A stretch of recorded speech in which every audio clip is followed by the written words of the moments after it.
Hello बच्चे, हम लोग सामने प्रेजेंट हैं जूल्स लॉ ऑफ हीटिंग के साथ। ऐसा टॉपिक है जो क्लास 10th में, जो क्लास 12th में दोनों जगह काम आ जाता है, क्योंकि ये एक पर्टिकुलर छोटा सा टॉपिक बेसिक है लेकिन बहुत इंपॉर्टेंट भी है।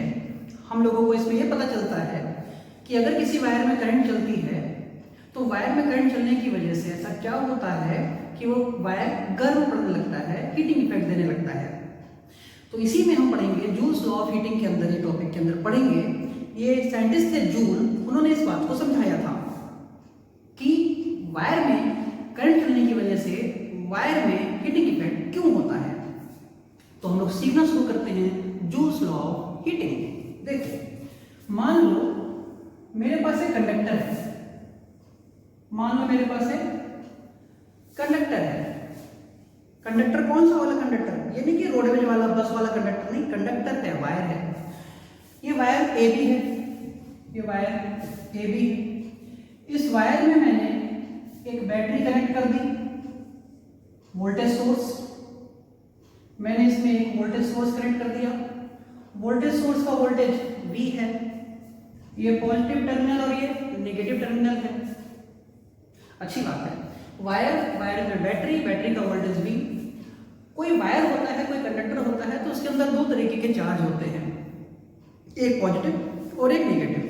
देखो, तो इसके अंदर पॉजिटिव चार्जेस भी हैं और नेगेटिव चार्जेस भी हैं। क्लियर? अब हम जानते हैं कि वायर के अंदर पॉजिटिव चार्ज भी होते हैं और नेगेटिव भी होते हैं, लेकिन बच्चे याद रखना, जो कंडक्टर होता है, कंडक्टर की एक खासियत होती है, इसके अंदर जो पॉजिटिव चार्ज होता है वो माइग्रेट नहीं होता, वो माइग्रेट नहीं करता, वो एक जगह स्टेबल स्टेट में वाइब्रेट करता है। मतलब सुनना यार, एक पॉजिटिव चार्ज है, ये यहाँ से यहाँ चल के नहीं जाएगा। पॉजिटिव चार्ज चल के नहीं जाता ना, कंडक्टर के अंदर पॉजिटिव चार्ज कभी ट्रैवल नहीं करता, ये अपनी जगह वाइब्रेट करता है, अपनी जगह वाइब्रेट करता है। कैसे? मान लो एक इलेक्ट्रॉन इधर से है, इलेक्ट्रॉन चलता है, इलेक्ट्रॉन ट्रांसफर करता है from one into the other, but positive charge only vibrate from its rest position या मेन पोजीशन। होता कैसे? वाइब्रेशन हुआ कैसे? वाइब्रेशन हुआ कैसे समझना। मान लो यहाँ से एक नेगेटिव चार्ज चल के आया, एक इलेक्ट्रॉन चल के आया, एक इलेक्ट्रॉन चल के आया, इलेक्ट्रॉन नेगेटिव है, ये पॉजिटिव है। इलेक्ट्रॉन चल के आया, मान लो इलेक्ट्रॉन यहाँ पहुंचा, इस इलेक्ट्रॉन की वजह से ये प्रोटॉन मतलब पॉजिटिव चार्ज ये हल्का सा अट्रैक्ट होगा। इलेक्ट्रॉन यहाँ आया, अट्रैक्ट हुआ, इलेक्ट्रॉन यहाँ आया, अट्रैक्ट हुआ, इलेक्ट्रॉन तो निकल गया, तो ये इधर की तरफ अट्रैक्ट हुआ, इलेक्ट्रॉन निकलता चला गया, फिर दूसरा इलेक्ट्रॉन आया, फिर अट्रैक्ट हुआ, फिर निकल गया, इधर अट्रैक्ट हुआ, फिर आया, अट्रैक्ट हुआ, निकल गया, अट्रैक्ट हुआ।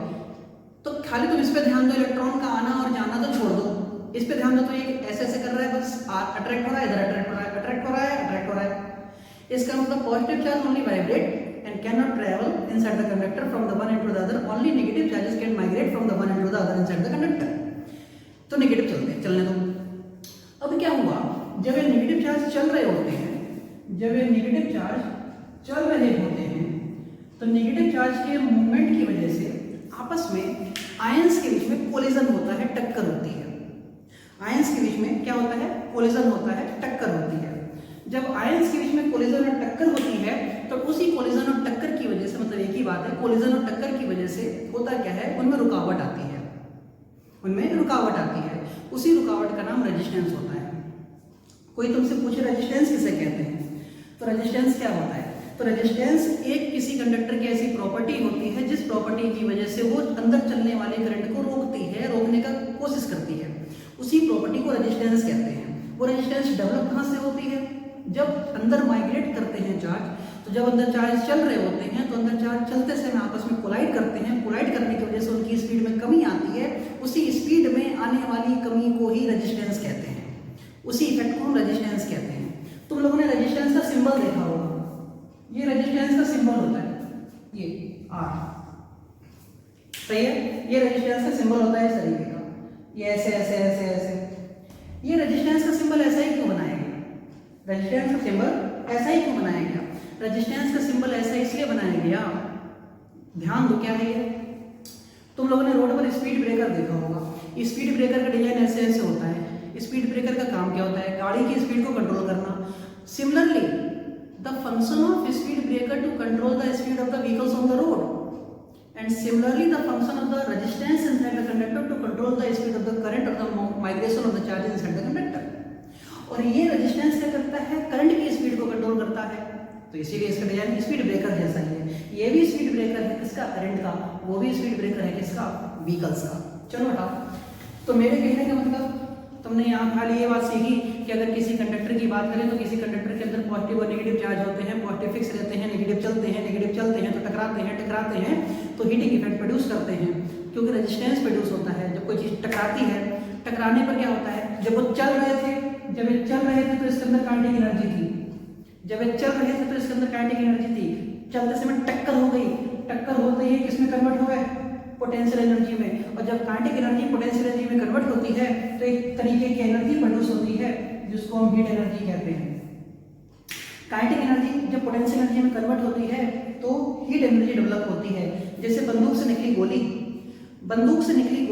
अगर बंदूक से गोली निकली और वो गोली जाके किसी दीवार से टकरा गई, जब गोली हवा में चल रही है तो मान लो उसका टेम्परेचर है 80 डिग्री सेल्सियस, लेकिन जैसे वो दीवार पर टकराएगी तुरंत उसका टेम्परेचर हो जाता है 110-120 डिग्री सेल्सियस, मतलब ज़्यादा हो जाता है। क्यों? क्योंकि जब तक चल रही थी तो काइनेटिक एनर्जी, टेम्परेचर कम, टकराती पोटेंशियल एनर्जी, सारी की सारी काइनेटिक एनर्जी पोटेंशियल में कन्वर्ट हो गई, बहुत ज़्यादा वर्क हुआ, इसलिए वो वर्क किसमें कन्वर्ट हो गया, हीट में कन्वर्ट हो गया। तो हीटिंग इफेक्ट का कारण क्या रहा, चलते समय काइनेटिक एनर्जी, टकराती पोटेंशियल एनर्जी, और when the energy converted from the kinetic to potential then heat energy will produce. अब हमको बच्चे ये सीखना है कि हीट एनर्जी किन किन बातों पर डिपेंड करती है। समझ गए? क्यों बनती है हीट एनर्जी, समझ में आ गया। चलते समय काइनेटिक, टकराते समय पोटेंशियल, काइनेटिक से पोटेंशियल होने पर हीट एनर्जी डेवलप होती है। अब हीट एनर्जी किन किन बातों पर डिपेंड करती है हमको ये सीखना है। देखो, चलो समझो ध्यान से। तो इसका फॉर्मूला देखो, इसके कुछ बेसिक फार्मूले आएंगे, हमें फार्मूला देखना है। वी नो दैट, समझो ध्यान से, हम एक बात जानते हैं। चलो, एक फार्मूला अगर हमने पढ़ा होगा इलेक्ट्रिक पोटेंशियल का फार्मूला होता है V = W/Q। सुना है कभी? V = W/Q। इलेक्ट्रिक पोटेंशियल की डेफिनेशन क्या थी बताओ। इलेक्ट्रिक पोटेंशियल की डेफिनेशन थी कि अगर हम किसी चार्ज को इन्फिनिटी से किसी इलेक्ट्रिक फील्ड तक लाते हैं तो कुछ वर्क करते हैं, वर्क और उस चार्ज के रेशियो को इलेक्ट्रिक पोटेंशियल कहते हैं। If we bring a charge, a test charge from infinity inside the electric field, then we perform some work there. Then the ratio of that work to the charge is set to the electric potential of that charge inside the electric field. We know that the formula V = W/Q. Clear? सारी बातों को समझते चलना। Joules law of heating में क्या था, क्यों heat बनी, समझ में आ गया।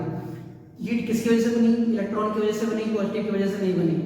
चलता कौन है, इलेक्ट्रॉन चलता है, नहीं पॉजिटिव नहीं चलता, पॉजिटिव खाली वाइब्रेट करता है। इतना हम समझ गए, ये फार्मूले तक पहुंच गए। हमें हीट के फार्मूले देखने हैं, हीट के कितने फार्मूले हैं वो सारे देखेंगे। हीट क्या है, एनर्जी है। एनर्जी क्या, वर्क। सुनो, हीट क्या होती है, हीट क्या, एनर्जी है, एनर्जी। और एनर्जी क्या होता है, वर्क। दुनिया में किसी तरीके का एनर्जी हो, दुनिया में किसी तरीके की एनर्जी हो, सब वर्क होती है। एनर्जी क्या होती है, वर्क। तो जो वर्क है उसी को हम एनर्जी कहेंगे। अब एनर्जी किस फॉर्म में, हीट के फॉर्म में। देखो ध्यान से, तो मेरे कहने का मतलब क्या है, तो W = VQ निकाल लो इसको। वर्क का फार्मूला क्या आया, W = VQ। अब देखना बेटा ध्यान से, पावर का फार्मूला क्या होता है, पावर का फार्मूला होता है एनर्जी अपॉन टाइम या W/T। सुना है?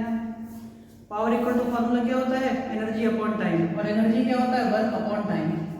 तो यहां से वर्क निकालना, तो work equal to power into time आया।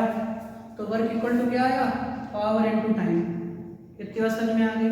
अब जो मैं पहुंच रहा हूं उसको ध्यान से देखना, सही है। सुनो, तो W = कितना, P × T।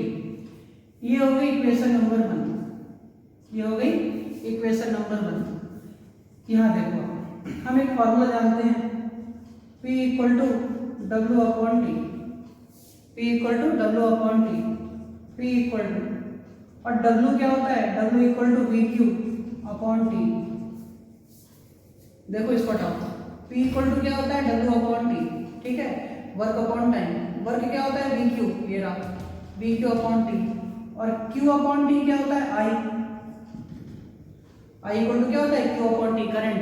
तो Q अपॉन टी क्या होता है, इसका मतलब एक फॉर्मूला मिल गया तुमको, P इक्वल टू VI। भैया हाँ या ना, बात समझ में आ गई? सोचो, V equal to W upon Q. मुझे सारे फार्मूले वर्क के लाने हैं, W के लाने हैं, बस मैं दिमाग मत लगाना, किसके फार्मूले लाने हैं, W के लाने हैं।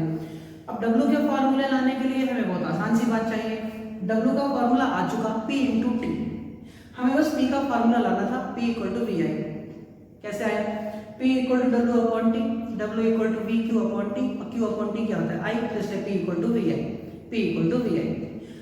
अभी P इक्वल टू VI उठा के आ रखो इक्वेशन 1 में, तो W equal to VI into T, तो एक फॉर्मूला आ गया वर्क का ये। तो वर्क के कितने फॉर्मूले हुए, पहला फॉर्मूला, दूसरा फॉर्मूला, तीसरा फॉर्मूला। इसको इक्वेशन 1 कह दो, इसको इक्वेशन 2 कह दो, इसको इक्वेशन 3 कह दो। तो वर्क के कितने फॉर्मूले हो गए, पहला, दूसरा और तीसरा। और वर्क क्या होती है, एनर्जी। बिल्कुल दिमाग लगाना मत, वर्क क्या होती है, एनर्जी। कोई तुमसे पूछे एनर्जी के कितने फॉर्मूले, तो 3 हो चुके हैं, पहला, दूसरा, तीसरा। अब हम जानते हैं V इक्वल टू क्या होता है, IR, ओम्स लॉ।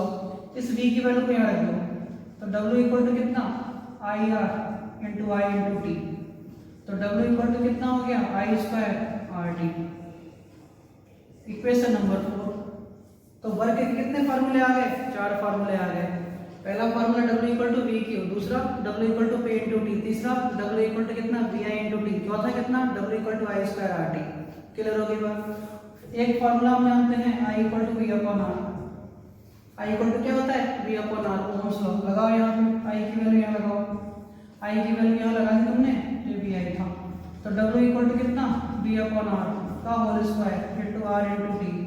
तो W इक्वल टू कितना, V square upon R square into R into T. R से R गया, तो देखो W इक्वल टू कितना, V square upon R into T. ये आ गया वर्क का फार्मूला नंबर क्या, 5। किसका फार्मूला आ गया, वर्क का फार्मूला नंबर 5 आ गया। अब एक आध बच्चे के दिमाग में आ रही होगी ये बात कि यार ये तो वर्क के फार्मूले आए, हमने तो पूछा था हीट एनर्जी का रिलेशन समझाओ। तो बिल्कुल दिमाग मत लगाना, क्योंकि जो वर्क होता है वही हीट एनर्जी है, और हीट एनर्जी को किससे शो करते हैं, H से शो करते हैं। हीट एनर्जी को किससे शो करते हैं, H से शो करते हैं। किससे, H से। सही है, ये फॉर्मूला निकालने आ गए, आखिरी बार बताता हूँ। देखो, we know that Joule's law of heating क्या कहता था, जूल्स ये कहता था कि अगर किसी वायर में करंट चल रही है, तो करंट चलने की वजह से, इलेक्ट्रॉन चलने की वजह से आपस में टक्कर हुई, टक्कर होने की वजह से काइनेटिक एनर्जी पोटेंशियल में कन्वर्ट हुई, काइनेटिक पोटेंशियल में कन्वर्ट हुई, तो टक्कर होने की वजह से जब एनर्जी कन्वर्ट होती है एक फॉर्म से दूसरे फॉर्म में, तो हीट प्रोड्यूस होती है। हो गई किसके फॉर्म में, हीट के फॉर्म में। तो V equal to W upon Q, W equal to V Q। हमें वर्क निकालना है, वर्क के बहुत सारे फॉर्मूले निकालने हैं। तो W equal to V Q, power का फॉर्मूला W अपॉन T, तो W equal to P into T. अच्छी बात, हमें P लाना है, तो P equal to W upon T, W equal to V Q upon T, Q upon T आई, तो P equal to VI। VI उठा के वहाँ रख दिया, तो इस फॉर्मूले में W equal to VI, V equal to IR, पक्का, V इक्वल टू IR यहाँ रख दिया, तो W equal to I square RT, खत्म। I equal to V upon R, I रख दिया, तो W equal to V square upon R square into R into T. R से R गया, तो W इक्वल टू क्या मिला, V square upon R into R into T, खत्म। ये फार्मूले मिल गए, वर्क के कितने मिल गए, 5 फार्मूले। अब इसी वर्क को क्या कहते हैं, हीट कहते हैं। हीट को किससे शो करते हैं, S से शो करते हैं। पक्की बात समझ में आ गई, हीट को किससे शो करते हैं, S से शो करते हैं। अच्छी बात है। और सुनो, अब कोई कहे कि हीट के फार्मूले बताओ, तो पहला फार्मूला हीट का देखो, हीट का पहला फार्मूला ये है W equal to V Q, वही है हीट का पहला formula, H equal to V Q. कह सकते हैं ये लिखा हुआ दिखे तो, नहीं लिखा हुआ दिखे तो भी। दूसरा formula H equal to P into T. तीसरा formula H equal to V I T. चौथा formula H equal to I square R T. बच्चों के दिमाग में एक बात आएगी, हमें तो खाली ये वाला पता है। बच्चों के दिमाग में एक बात आएगी, हमको तो खाली ये वाला पता है, हमें ज़्यादा नहीं पता भैया। ये जानते हैं क्योंकि बुक में भी ये लिखा होता है, H is directly proportional to I square, H is directly proportional to R, H is directly proportional to T, इसलिए H equal to I square R T. खत्म कहानी, ऐसा कुछ नहीं है। ये सब फॉर्मूले हीट के ही हैं। सही है। देखो नेक्स्ट, देखो यहाँ H इक्वल टू कितना, V square upon R into T. ये फॉर्मूले किसके हो गए, सारे हीट के हो गए। बात समझ में आ गई? तो इसको कहते हैं हीट के फॉर्मूले। और कोई तुमसे पूछे हीट किन किन बातों पे डिपेंड करती है? हीट डिपेंड करती है करंट फ्लो पर, अमाउंट ऑफ करंट पे, उसके डायरेक्टली प्रोपोर्शनल होती है आई स्क्वायर के। हीट मेनली फ्लो होती है, प्रोपोर्शनल होती है किसके? आई स्क्वायर के। हीट मेनली डिपेंड करती है रेजिस्टेंस के ऊपर।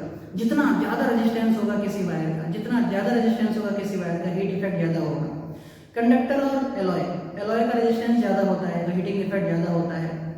सारी बात समझ में कि नहीं? जो घर में रूम हीटर होता है, प्रेस आयरन, सब में एलॉय यूज होता है, इसलिए वो ज्यादा गर्म पड़ता है, तो रेजिस्टेंस उसका ज्यादा होता है, हीट ज्यादा होता है। टाइम के ऊपर डिपेंड करता है। हीट टाइम पे कैसे डिपेंड करता है? सोचो, तुमने घर में कपड़े प्रेस करने के लिए स्विच में प्रेस लगाया, ठीक है? सुनो, अब तुमने प्रेस लगाया, कपड़े पे प्रेस लगा, तुमने स्विच ऑन किया, ऑफ कर दिया, ऑन किया, ऑफ कर दिया, ऑन किया, ऑफ कर दिया, 5 सेकंड में तुम गर्म होने नहीं दे रहे उसको, क्या तुम कपड़े प्रेस कर लोगे? नहीं। इसका मतलब टाइम दो करंट चलने के लिए, इसका मतलब heat directly proportional to time. As the time is going to increase, heating effect will also be increases. जितना ज्यादा टाइम तक करंट चलेगी उतना ज्यादा प्रेस गर्म पड़ेगा। तो directly proportional to I square, directly proportional to R, directly proportional to T. Heat mainly depend करता है करंट पे, रेजिस्टेंस पे और टाइम पे। क्लियर होगी बात? तो ये सारे फॉर्मूले हैं जूल्स लॉ ऑफ हीटिंग के साथ हीट एनर्जी के रिलेशंस के फॉर्मूले। तो ये हम लोगों ने सीख लिया और जूल्स लॉ ऑफ हीटिंग इतना ही था और हम खत्म करते हैं। Thank you.